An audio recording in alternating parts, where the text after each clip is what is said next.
ಅಕ್ರಮ ದಾಖಲೆ ಮಾಡಿಕೊಡಲಿಲ್ಲ ಅಂತ ಹಲ್ಲೆಯನ್ನ ಮಾಡಲಾಗಿದೆ. ಕಂದಾಯ ನಿರೀಕ್ಷಕರ ಕರ್ತವ್ಯಕ್ಕೆ ಅಡ್ಡಿಪಡಿಸಿ ಹಲ್ಲೆಯನ್ನ ಮಾಡಲಾಗಿದ್ದು, ನಾರಾಯಣಸ್ವಾಮಿ ಎನ್ನುವರು ಅಧಿಕಾರಿಯ ಮೇಲೆ ಹಲ್ಲೆಯನ್ನ ಮಾಡಿದ್ದಾರೆ. ಚಿಕ್ಕಬಳ್ಳಾಪುರದ ಚಿಂತಾಮಣಿ ತಾಲೂಕಿನ ಕಚೇರಿಯಲ್ಲಿ ಘಟನೆ ನಡೆದಿದ್ದು, ಆರ್ಐ ರವಿಚಂದ್ರ ಕಪಾಳಕ್ಕೆ ಹೊಡೆದಿದ್ದಾರೆ ನಾರಾಯಣಸ್ವಾಮಿ. ಚಿಂತಾಮಣಿ ನಗರ ಠಾಣೆಯಲ್ಲಿ ಸಂಬಂಧ ಪ್ರಕರಣ ದಾಖಲಾಗಿದೆ.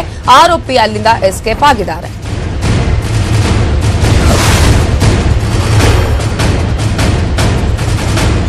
ಅಕ್ರಮ ದಾಖಲೆಯನ್ನ ಮಾಡಿಕೊಡ್ಲಿಲ್ಲ ಅಂತ ಹೇಳಿ ಹಲ್ಲೆಯನ್ನ ಮಾಡಲಾಗಿದ್ದು, ಕಂದಾಯ ನಿರೀಕ್ಷಕರ ಕರ್ತವ್ಯಕ್ಕೆ ಅಡ್ಡಿಪಡಿಸಿ ಹಲ್ಲೆಯನ್ನ ಮಾಡಲಾಗಿದೆ. ನಾರಾಯಣಸ್ವಾಮಿ ಅನ್ನುವವರು ಅಧಿಕಾರಿಯ ಮೇಲೆ ಹಲ್ಲೆಯನ್ನ ಮಾಡಿ ಅಲ್ಲಿಂದ ಪರಾರಿಯಾಗಿದ್ದಾರೆ.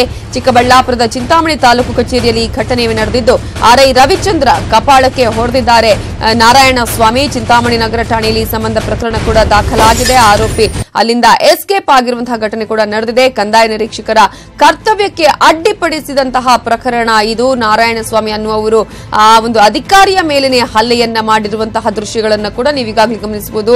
ಈ ಒಂದು ದೃಶ್ಯದಲ್ಲಿ ನಾವು ಗಮನಿಸಬಹುದು ಯಾವ ರೀತಿಯಾಗಿ ಅಲ್ಲಿ ಮಾತಿನ ಚಕಮಕಿ ಆಗುತ್ತೆ, ಹಲ್ಲೆಯನ್ನ ಹೇಗೆ ಮಾಡಿದ್ದಾರೆ ಅನ್ನೋದನ್ನ ಕೂಡ ನಾವು ಗಮನಿಸಬಹುದು. ಅಲ್ಲಿ ಆರ್ಐ ರವಿಚಂದ್ರ ಕಪಾಳಕ್ಕೆ ನಾರಾಯಣಸ್ವಾಮಿ ಹೊಡೆದಿರುವಂತಹ ಹಲ್ಲೆಯನ್ನ ಮಾಡಿರುವಂತಹ ಘಟನೆ ಕೂಡ ನಡೆದಿದ್ದು, ಚಿಕ್ಕಬಳ್ಳಾಪುರದ ಚಿಂತಾಮಣಿ ತಾಲೂಕು ಕಚೇರಿಯಲ್ಲಿ ಚಿಂತಾಮಣಿ ನಗರ ಠಾಣೆಯಲ್ಲಿ ಸಂಬಂಧ ಪ್ರಕರಣ ಕೂಡ ದಾಖಲಾಗಿದೆ. ಜೊತೆಗೆ ಅಲ್ಲಿಂದ ಆರೋಪಿ ಪರಾರಿಯಾಗಿದ್ದಾರೆ.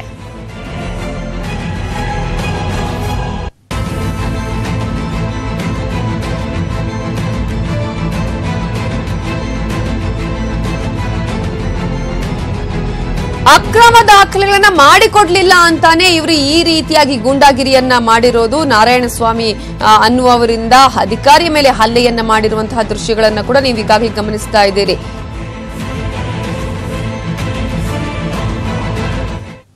ನಗರದ ಜನರಿಗೆ ಎದುರಾಗಲಿದೆ ಮತ್ತಷ್ಟು ಟ್ರಾಫಿಕ್ ಕಿರಿಕಿರಿ.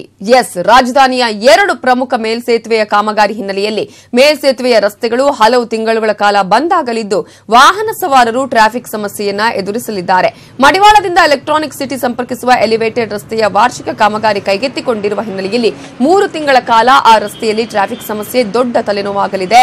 ಇದ ಮೈಸೂರು ರಸ್ತೆಯ ಬಾಲಗಂಗಾಧರನಾಥ ಸ್ವಾಮೀಜಿ ಮೇಲ್ಸೇತುವೆಯಲ್ಲಿ ರಸ್ತೆ ಗುಂಡಿ ಸಮಸ್ಯೆಗೆ ಪರಿಹಾರವನ್ನು ಕಂಡುಕೊಳ್ಳಲು ಟೆಕ್ಕಿಟ್ ಮೊರೆ ಹೋಗಿದೆ. ಬಿಬಿಎಂಪಿ ತಾತ್ಕಾಲಿಕವಾಗಿ ಮೇಲ್ಸೇತುವೆಯ ಒಂದು ಮಾರ್ಗದಲ್ಲಿ ವಾಹನ ಸಂಚಾರ ನಿಷೇಧಿಸಲಿದ್ದು, ಮೈಸೂರು ರಸ್ತೆಯ ಮುಖಾಂತರ ನಗರಕ್ಕೆ ಪ್ರವೇಶಿಸುವಂತಹ ಲಕ್ಷಾಂತರ ವಾಹನ ಸವಾರರು ಪ್ರತಿದಿನ ಟ್ರಾಫಿಕ್ ಸಮಸ್ಯೆಯನ್ನು ಎದುರಿಸಬೇಕಾಗುತ್ತೆ.